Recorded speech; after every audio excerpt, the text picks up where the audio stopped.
शेतकरी हेच आहे. ज्याला भगवान नराचा आशीर्वाद आहे तो खरं करेल.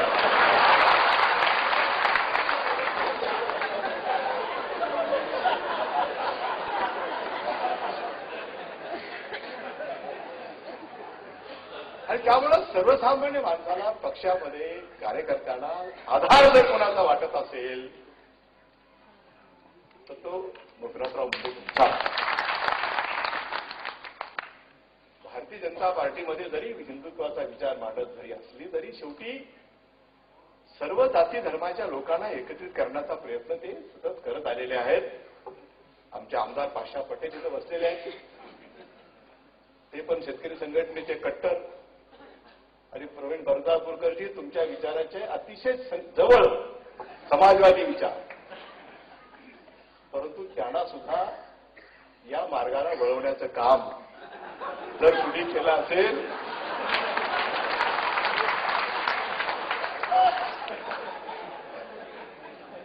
म्हणून तो चेहरा, ज्या चेहऱ्याची आपण सतत चर्चा करतोय की हा चेहरा सुद्धा सेक्युलर कसा निर्माण करता येईल हा प्रयत्न त्यांनी केलेला आहे. म्हणजे ही व्यापक दृष्टी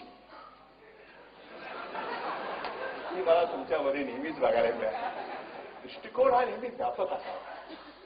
असं वाटता कामा नये की एका ठराविक वर्गाचं हा नेतृत्व करतोय असं वाटू नये.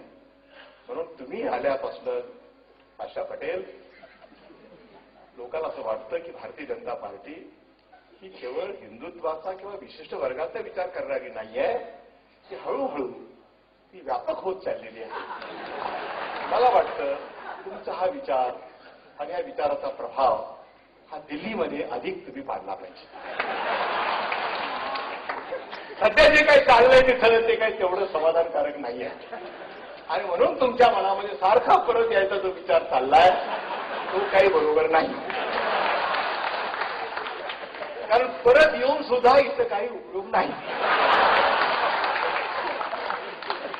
म्हणून तुम्ही आता तिथं गेलेले आहात, तिथंच राहा.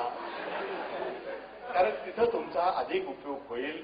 कारण तिथल्या भारतीय म्हणजे अखिल भारतीय पातळीवरच्या भारतीय जनता पार्टीला हा तुमचा विचार राजनाथ सिंगच्या सोबत अधिक प्रभावीपणे तिथं मांडण्याची अधिक गरज आहे. हा माझा मित्रत्वाचा सल्ला. त्यामुळे बर्दापूरकर काही जरी सांगत असले तरी तुम्ही आता इकडे यायच्या विचारात अजिबात तुम्ही जाऊ नका. लोकांनी तुम्हाला एवढ्या अधिक मतांनी विश्वासाने निवडून दिले परत येण्यासाठी नाही.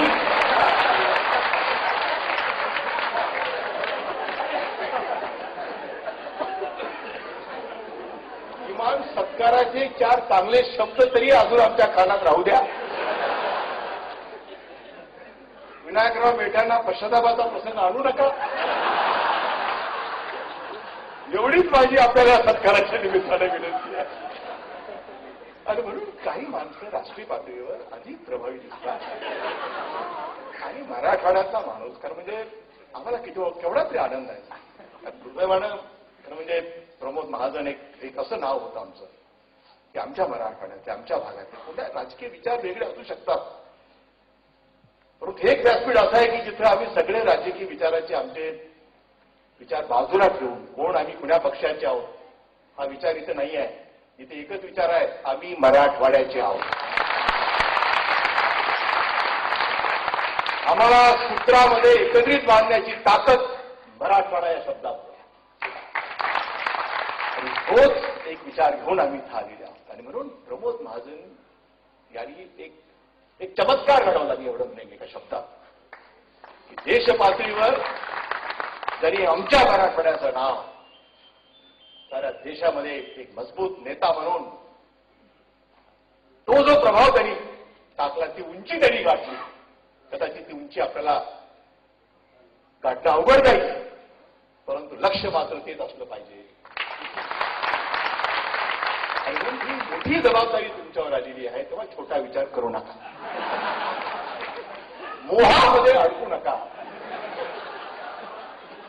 महाराष्ट्रात उद्याच्या येणाऱ्या 6 महिन्यात फार चित्र बदलेल असं नाही. कारण तो इम्पॅक्ट 6 महिने असतो. त्यामुळं इथं काही फार होईल असं नव्हे. ठीक आहे, प्रयत्न करणं काही हरकत नाही, परंतु आता इथं काही शक्यता मला दिसत नाही. म्हणून इकडे यायचा विचार तुम्ही ठेवू नका. गरज पडली तर आम्ही आहोत, तुम्हाला काय करणार.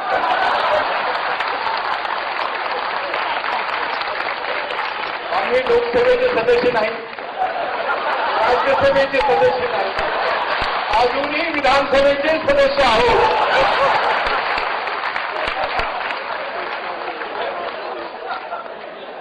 त्यामुळं मतदाराचा अवमान नाही, काही अडचण नाही. त्यामुळे तुम्हाला कारण नसताना मीच त्या आशा पल्लवित करणं ते मला तरी काही योग्य होतं. आणि म्हणून आपल्याला एक उत्तम संधी मिळालेली आहे. फार मोठ्या विश्वासाने बीडच्या नागरिकांनी आपल्याला मतदारांनी निवडून दिलेला आहे.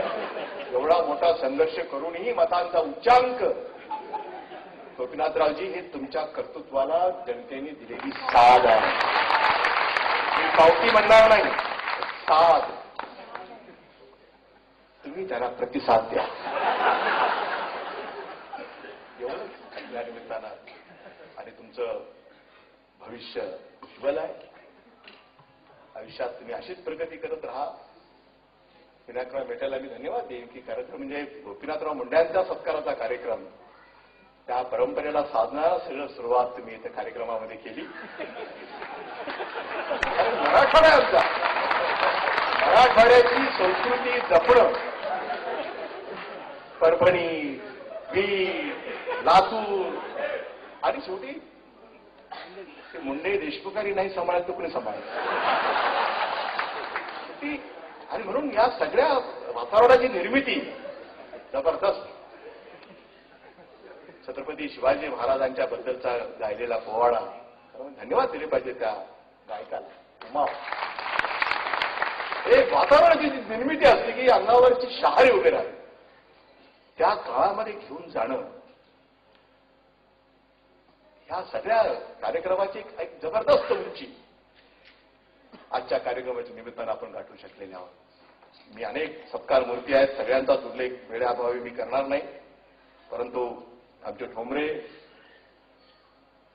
एक मराठवाड्यातले खरे उद्योजक, कारण त्यांनी मांजरा उभा केला, ज्यांनी वैद्यनाथ कारखाना उभा केला, त्या क्षेत्रामध्ये प्रामाणिकपणाने काम करणारा आणि आज साखर धंद्यामध्ये नवे नवे उच्चांक निर्माण करण्याचं काम, नवे नवे प्रयोग करण्याचं काम ठोंबरे यांनी त्या भागामध्ये केलेलं आहे. आणि आज त्यांना मराठवाडा गौरव म्हणून आपण त्यांचा सत्कार केलाय. अतिशय योग्य आपण त्यांचा सत्कार करून त्यांच्या प्रती आपल्या सद्भावना आपण व्यक्त केलेल्या आहेत.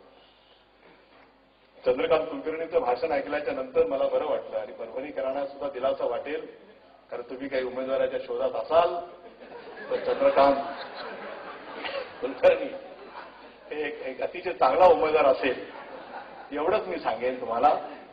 परंतु चित्रपट क्षेत्रामध्ये, नाट्य क्षेत्रामध्ये मराठवाडा कुठेही मागे नाही आहे. खरं म्हणजे मराठवाड्याच्या लोकांना संधी मिळत नाही आहे.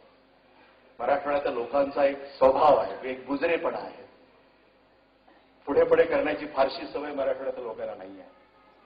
त्यामुळं पुष्कळदा लोक त्याच्यामध्ये सगळी क्वालिटी असताना सुद्धा मागे पडतात. परंतु तुम्ही दाखवून दिलं की केवळ मराठीच नाही तर आता हिंदी चित्रपट सृष्टी सुद्धा गाजवण्याची क्षमता तुमच्यामध्ये आहे. मनपूर्वक मी तुमचंही अभिनंदन या ठिकाणी करू इच्छितोय. श्रद्धा बेलसरे ह्या आमच्या प्रसिद्धी विभागातल्या संचालक म्हणून काम करतायत, मराठवाड्यातल्या आहेत, धडपडणाऱ्या, कारण पुष्कळचे शासकीय अधिकारी सगळे तेवढं मनातनं काम करतात त्याचा भाग नाही आहे. परंतु आपली एक वेगळा ठसा लोकराज्याचा आज 4.5 लाखापर्यंत खप सरकारी मासिकाचा घेऊन पोहोचवणं एवढं सोपं काम नाही आहे. आणि त्या काळात मी बघितलंय की जी धडपड तुम्ही दाखवली, सगळ्यांना एकत्रित टीम वर्क लागतं त्याला, आणि सरकारच्या एका मासिकाचा खप 4.5 लाखापर्यंत जाऊ शकतो, हा एक नवा विक्रम तुम्ही नोंदवलाय. आणि म्हणून आज तुमचा या ठिकाणी सत्कार होतोय. मी मनपूर्वक तुमचं या ठिकाणी अभिनंदन करू इच्छितोय. कायगावकराबद्दल काय बोलावं आपण, कारण ते म्हणाले की माझा धंदा नाजूक आहे आणि तुम्ही अवजड उद्योगमंत्री आहात. एवढं काय अवजड आमचा उद्योग नाही आहे. आमचा फार नाजूक उद्योग आहे. परंतु एक धडपड करणारा माणूस की ज्यांनी या क्षेत्रामध्ये नवे लोक तयार व्हावेत, त्यांना ट्रेनिंग मिळावं, त्यांचं अपग्रेडेशन व्हावं, त्यांना नवी टेक्नॉलॉजी कळावी, त्यांचं स्किल डेव्हलप व्हावं, या सगळ्या कामासाठी त्यांनी जो पुढाकार घेतलाय, तुम्ही अवश्य, तुम्हाला काही लागली मदत तर आम्ही नक्की तुमच्या या कामाला मदत करू. मनपूर्वक तुमचंही मनापासून अभिनंदन. प्रवीण बर्दापूरकरांच्याबद्दल काय बोलावं, खरं म्हणजे मुंडे आणि माझ्यामध्ये ते आहे अशी त्यांची साधारणपणे अवस्था आहे. परंतु सातत्यानं ते नागपूरमध्ये राहतात गेले अनेक दिवस. मला असं वाटतं की तुम्ही मुंड्यांचे मित्र आहात,